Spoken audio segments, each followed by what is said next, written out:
Blaze asked, how do you know if someone is gaslighting you? I just went through a breakup today and my friend said I was being gaslit. How can I tell? So I'm going to get into a deep dive on it. But for Blaze's question tonight, I'm just going to talk about quickly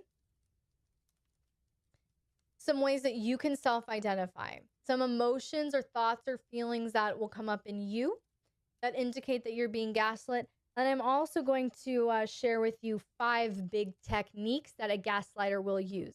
There's so much more information to cover about gaslighting, but if we're just trying to scratch the surface today, that's where we're going to go with it. Okay. Number 1, you constantly question yourself. 2, you wonder if you're too sensitive. 3, you're easily confused. 4, you struggle making decisions. 5, you can't stop apologizing. 6, you think you do everything wrong. 7, you think you're not good enough. 8, you always feel like you make bad choices. 9, you think you deserve to be alone. 10, you are unhappy for no reason. 11, you create excuses for them. And 12, you've lost your confidence.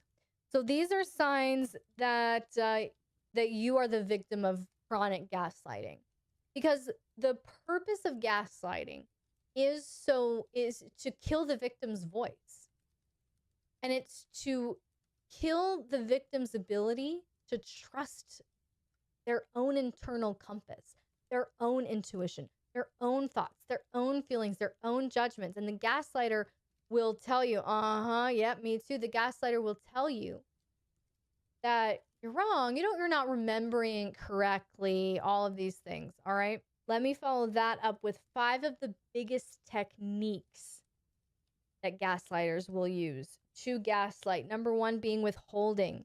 The gaslighter, the abuser, refuses to engage in conversation, pretends they don't understand you, refuses to listen, and declines to share their emotions. What is it doing? It's getting you as the victim to question, should I be feeling this way?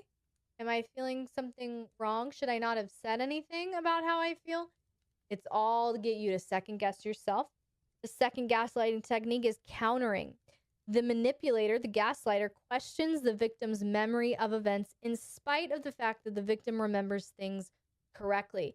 So if you think like, I can't remember anything right, I can never trust my memory, all of that, big sign. You feel like you're crazy, feel like you're going crazy, that never happened. Or it didn't happen like that. Or you don't remember that right. Or you're changing history, things like that, okay? Countering, that's a gaslighting technique. Number 3 gaslighting technique is blocking and diverting.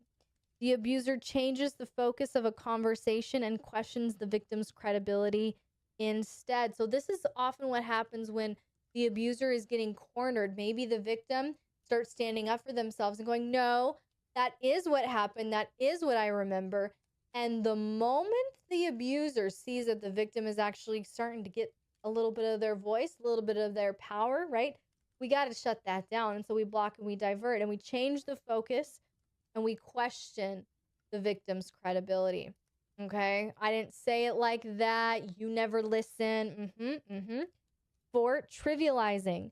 The gaslighter belittles or disregards the other person's feelings, making the victim believe their thoughts, concerns, and needs aren't important.